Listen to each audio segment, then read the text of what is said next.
حضرت آدم علیہ السلام کی حکایات میں ایک بنیادی کردار ابلیس ہے۔ اس کا کچھ حال احوال تو حکایات آدم علیہ السلام کے ضمن میں ہی بیان ہو چکی ہیں۔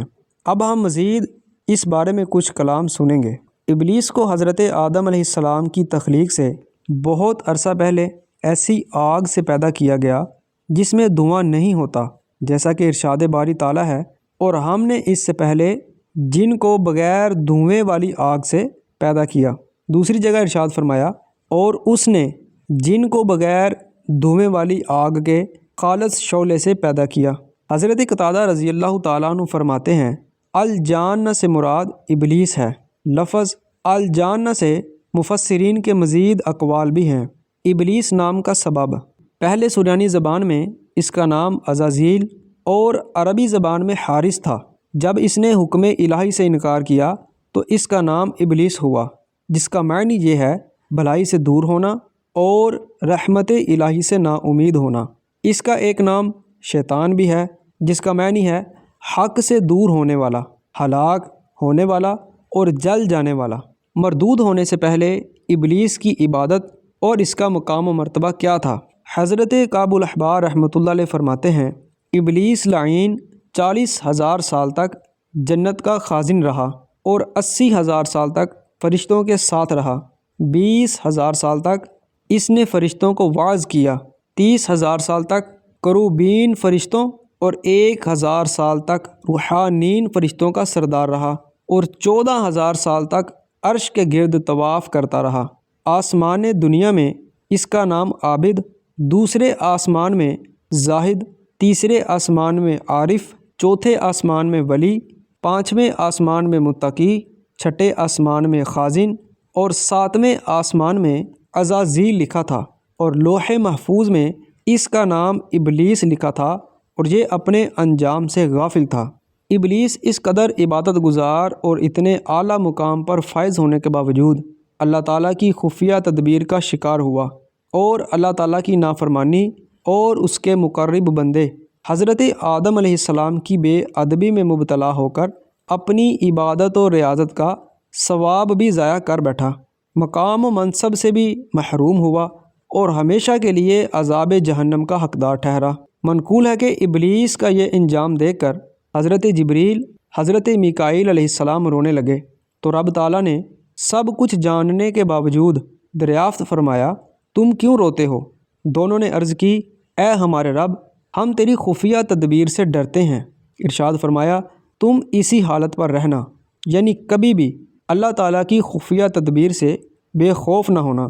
اسی طرح ایک روایت میں ہے، نبی کریم صلی اللہ علیہ وآلہ وسلم نے حضرت جبریل علیہ السلام کو دیکھا کہ آپ کعبہ شریف کے پردے سے لپٹے نہایت گریہ وزاری سے بارگاہ الہی میں دعا کر رہے ہیں، اے اللہ، کہیں میرا نام نیکوں کی فہرست سے نہ نکال دینا، اور کہیں میرا جسم اہل عطا کے زمرہ سے نکال کر اہل عتاب کے گروہ میں شامل نہ فرما دینا۔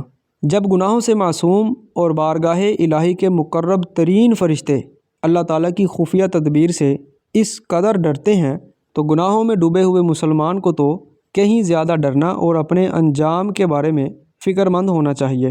قرآن کریم میں ابلیس کی ذریت کا ذکر ہوا ہے۔ بعض مفسرین کا یہ کہنا ہے کہ اس سے مراد ابلیس کی پیروی کرنے والے ہیں، اور بعض کے نزدیک اس سے مراد ابلیس کی اولاد ہے۔ حضرت قتادہ رضی اللہ تعالیٰ عنہ فرماتے ہیں، ابلیس نکاح کرتا ہے اور اس کی ویسے ہی نسل چلتی ہے جیسے انسانوں کی چلتی ہے۔ ابلیس کسی کو گناہ اور کفر و گمراہی پر مجبور بھی نہیں کر سکتا، بلکہ صرف اس کے دل میں وسوسہ ڈال کر اسے بہکانے کی کوشش کر سکتا ہے، اور جو لوگ اس کی پیروی کرتے ہیں وہ اپنے اختیار سے ہی کرتے ہیں۔ اسی وجہ سے ایک آیت میں وضاحت ہے کہ قیامت کے دن ابلیس کہے گا، مجھے تم پر کوئی زبردستی نہیں تھی مگر یہی کہ میں نے تمہیں بلایا تو تم نے میری مان لی۔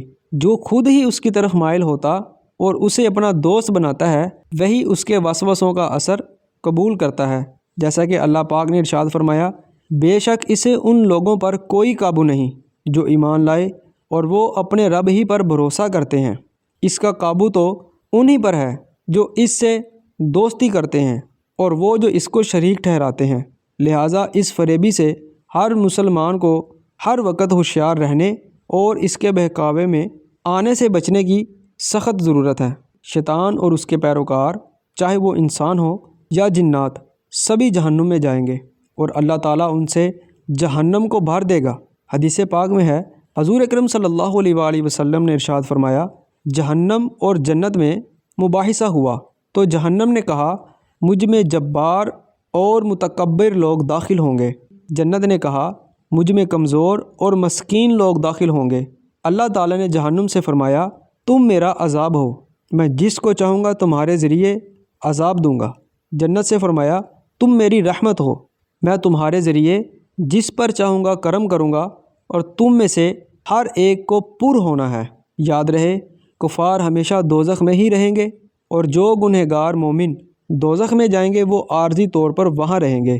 اللہ تعالی ہمیں ابلیس کی پیروی کرنے سے محفوظ فرمائے۔